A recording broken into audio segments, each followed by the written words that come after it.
चलिए अब हम लोग देखते हैं जेई मेन 2024 का फेज 2 में 4 अप्रैल को मॉर्निंग शिफ्ट में ये सवाल पूछा गया है। करंट इलेक्ट्रिसिटी का एक बहुत बढ़िया सवाल है। कह रहा कह रहा है cubical arrangement of 12 registers each of R each having resistance R is shown, find I. यहाँ जो डायग्राम दिखाया गया इसमें आई की वैल्यू आपको बताना है। जितने भी रजिस्टर्स दिखाए गया है 12 रजिस्टर्स है, सबका रेजिस्टेंस वैल्यू आर है। ये क्वेश्चन में गिवन है। ये बड़ा ही स्टैंडर्ड क्वेश्चन है। क्यूबिकल शेप का अरेंजमेंट दे देता है, एक वोल्टेज सोर्स दिया है, कई बार आर इक्विवेलेंट पूछता है, कई बार किसी एक ब्रांच से करंट पूछ लिया जाता है, राइट। तो इसको ध्यान से समझेंगे, ठीक है। सबसे पहले करंट का डिस्ट्रीब्यूशन समझते हैं, इससे आपको हेल्प मिलेगा इक्विवेलेंट रेजिस्टेंस और किस में कितना करंट जा रहा है ये समझने में। तो मान लेते हैं कि जो नेट करंट है वो कुछ आई नॉट फ्लो कर रहा है, तो आई नॉट करंट बाहर भी निकल जाना चाहिए। अब यहाँ पे हम लोग सिमेट्री का इस्तेमाल करेंगे, राइट ना। सिमेट्री का अगर इस्तेमाल करते हैं तो जो करंट यहाँ से जाएगा उतना ही करंट इधर से जाना चाहिए। क्यों?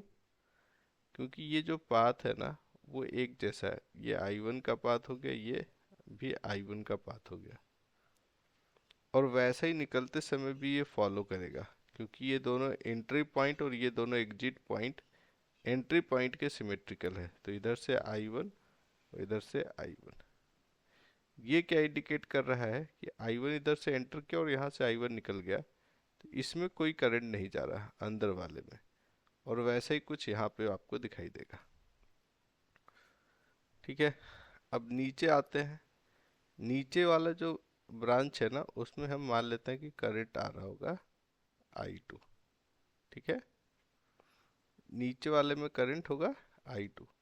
ये इसको ऐसे भी मान सकते थे कि ये I1/2 है, ये भी I1/2 है, ये भी I1/2 है, ये भी I1/2 है। ऐसा मानते हैं, आगे इसका कॉन्सेप्ट समझ में आएगा। थोड़ा कलर चेंज करते हैं इस पे, ये अपना ग्रीन कलर अच्छा नहीं दिख रहा इसलिए चेंज कर लेते हैं, ठीक है। तो ये आपको क्लियर है, ये I0। येलो कलर अच्छा नहीं दिख रहा है तो हम इसको, ये कह रहा है I1/2, इधर से करंट जो निकल रहा है वो I1/2, यहाँ से जो करंट है वो I1/2, ये I1/2 है। नीचे वाले ब्रांच से I2, और वैसे ही I2 करंट यहाँ से ऊपर चढ़ेगा। तो I2 और इधर I1 plus by half, I1 plus half I1 है, I1 प्लस I2 I0 के बराबर है, राइट। अब यहाँ सिमेट्री देखेंगे तो सिमेट्री कह रहा है कि ये I2/2 इससे जाना चाहिए और I2/2 यहाँ से भी निकलना चाहिए। और ये I2/2 जो है ना वही I यहाँ पे डायग्राम में दिखाया गया है। तो ओवरऑल हमें क्या पता करना है? ओवरऑल हमें I2 पता कर लेना है, उससे आपको I2/2 मिल जाएगा।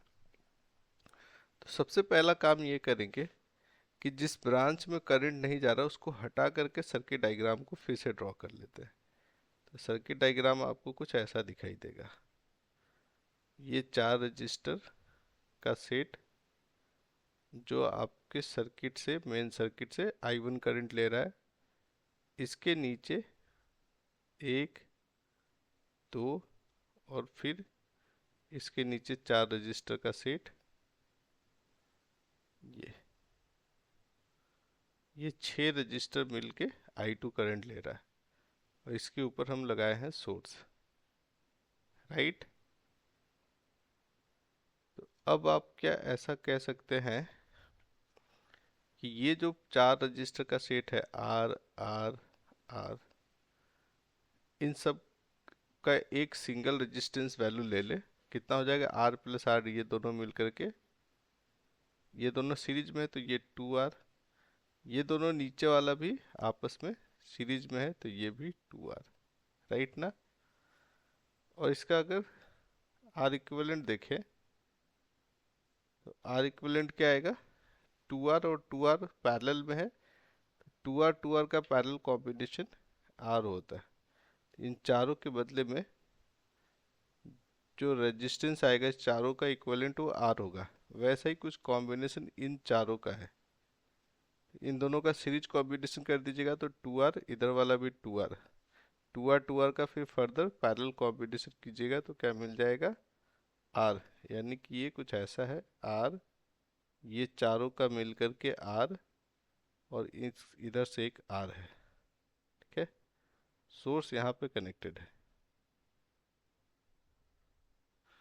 ये करंट कितना ले रहा है, ये चारों से जो करंट जा रहा था वो I1 जा रहा था, और इधर से जो करंट जा रहा है हमारा वो I2, और नेट करंट जो है वो हमने मान लिया I0, राइट। तो ये I1 और I2 कैसे मिलेगा, इसको फर्दर आप सिंप्लीफाई कर सकते हैं कि ऊपर का रेजिस्टेंस R और नीचे ये तीनों सीरीज में है, तो तीनों को मिला दीजिएगा तो कितना, 3R। 3R जो करंट ले रहा है वो I2 है, R जो करंट ले रहा है वो I1 है। अब यहाँ से आप चाहे तो करंट डिवीजन फार्मूला भी लगा सकते हैं। वोल्टेज कितना है, V0 है, राइट ना। या फिर आप ऐसे कह सकते हैं कि V0 R के क्रॉस भी है, 3R के क्रॉस भी है। तो डायरेक्टली आप चाहे तो I2 into 3R is equal to V0 लिख सकते हैं, और यहाँ से आपको मिल जाएगा I2 is equal to V0 by 3R। पर चाहिए क्या हमको, I0 बाई 2 चाहिए, जो कि I है। जो I है वो क्या है, वो है I0 बाई 2। ये क्या हो जाएगा, V0 बाई 3R बाई 2 करेंगे तो 6R। तो सही आंसर क्या है, सही आंसर होगा इसमें ऑप्शन 2, राइट ना। देखिए सर्किट को कैसे सिंप्लीफाई किया गया है, और सही आंसर तक पहुंचने के लिए कहीं कहीं हम लोगों ने सीरीज पैरेलल कॉम्बिनेशन का इस्तेमाल किया है। और आखिरी स्टेज पे आके करंट का I1 I2 बंटवारा हो जा रहा है, तो हम लोग करंट डिवीजन फार्मूला भी लगा सकते थे नेट करंट पता करके।